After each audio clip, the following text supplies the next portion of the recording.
వారికి ఘన సన్మానం చేస్తున్నామండి.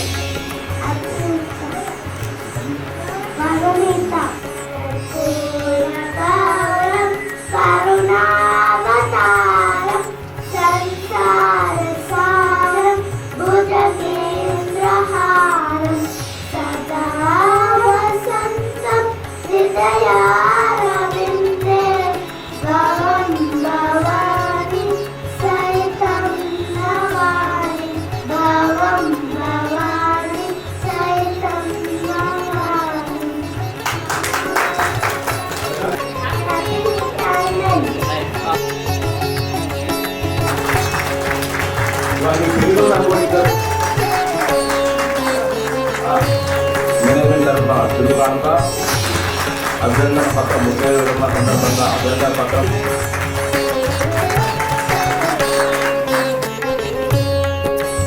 గట్టిగా చదవాలని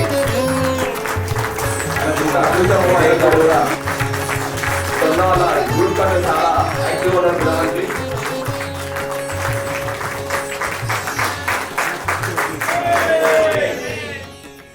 మా అత్తయ్య గారి గురించి చెప్పాలంటే మా మామయ్యకి మా అత్తయ్య సపోర్ట్, ఆ సపోర్ట్ వల్లనే ఇన్ని ఇయర్స్ వాళ్ళు టుగెదర్ వచ్చి అంటే ఆ వైఫ్ అండ్ హస్బెండ్లో ఉండే అన్యోన్యత వల్లనే అది.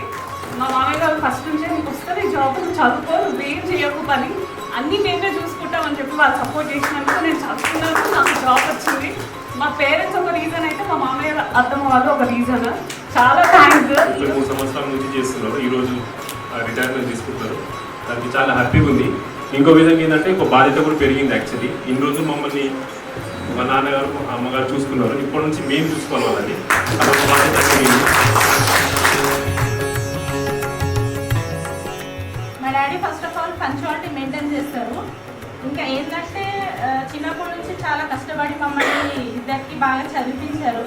మా డాడీ ఎంత హెల్త్ ఇష్యూ వచ్చినా కూడా మా స్టడీస్లో ఎక్కడ కాంప్రమైజ్ అవ్వలేదు. సో ఎక్కడ స్టాప్ కూడా చేయించలేదు. ఇంకా అబ్బాయి అని అమ్మాయి అని అలాంటి డిఫరెన్షియేషన్ కూడా చూపించకుండా మమ్మల్ని ఒక స్టేజ్కి తీసుకురావడం అనేది మా డాడీ గొప్పతనము. ఇంకా మా గురించి కూడా చాలా కష్టపడ్డారు మా డాడీ, మా కోసం చాలా కష్టపడ్డారు మా మమ్మీ కానీ మా డాడీ కానీ. ఇంకా నేను యాజ్ ఏ డిప్యూటీ మేనేజర్గా నేను డిఫెన్స్లో వర్క్ చేస్తున్నానండి. ఆ కారణం అంతా మా డాడీకే. ఇంకా మా బ్రదర్ కూడా మంచి సాఫ్ట్వేర్లో జాబ్ చేస్తున్నాడు. ఇప్పుడు కూడా హ్యాపీగా హెల్తీగా ఉండాలని నేను కోరుకుంటున్నాను.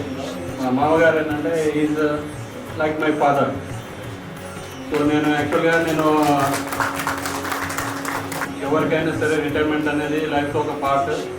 ఇక్కడ ఉన్న మా మామకి ఇంకా ఇద్దరు సభ్యులకి ఆఫ్టర్ రిటైర్మెంట్ వాళ్ళకి మంచి హెల్తీగా ఉండాలని కోరుకుంటూ, మా బావగారు చాలా కష్టపడ్డాడు, చేసిన పని లేదు. ఏ పని చేస్తే ఆ పనిని ఖచ్చితంగా చేసుకుంటాడు. పని చేయాలంటే ఉద్యోగం ఒక బాధ్యతగా మన పనిగా చేసుకుని ఈరోజు విరమణ పొందుతున్న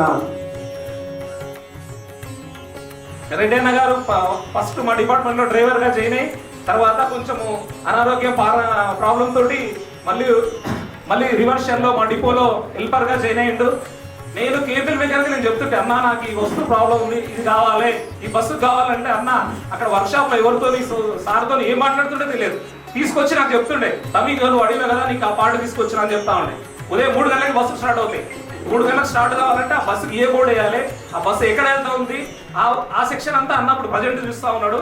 3 గంటలకు వెళ్ళాలంటే అన్న దాదాపు నాకు తెలిసి 2 గంటలకు తయారయ్యేస్తాడు ఇంట్లో.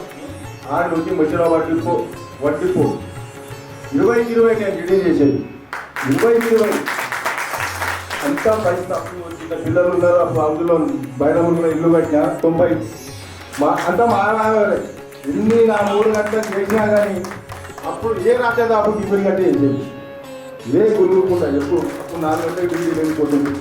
టిఫిన్ లేవగానే ఫస్ట్ టిఫిన్ కట్టి రెడీ చేసి బట్టలు ఇస్త్రీ చేసి మానవాళ్ళనే నేను ఇంతవరకు వచ్చినంత పిల్లలకు చదివించిన పాలవలేదా అవేమపోయి వాళ్ళ కుటుంబించిన ఉంటుంది. రోజు నా జీతం అనేది అప్పుడు 3,000 4,000 వేసేస్తారు. అంతా టిఫిన్ వేసేది ఎవరిలో తీసి ఆ లోన్లు పిల్లలు బీటెక్ చదువుతున్నారు మొత్తం కుటుంబించింతో ఇలా తీసి ఇప్పటివరకు అంతవరకు మంచిగా 300 ఇల్లు కట్టా మంచిగా ఆర్థిక ప్రాబ్లం ఏదో పిల్లలు కట్టేది.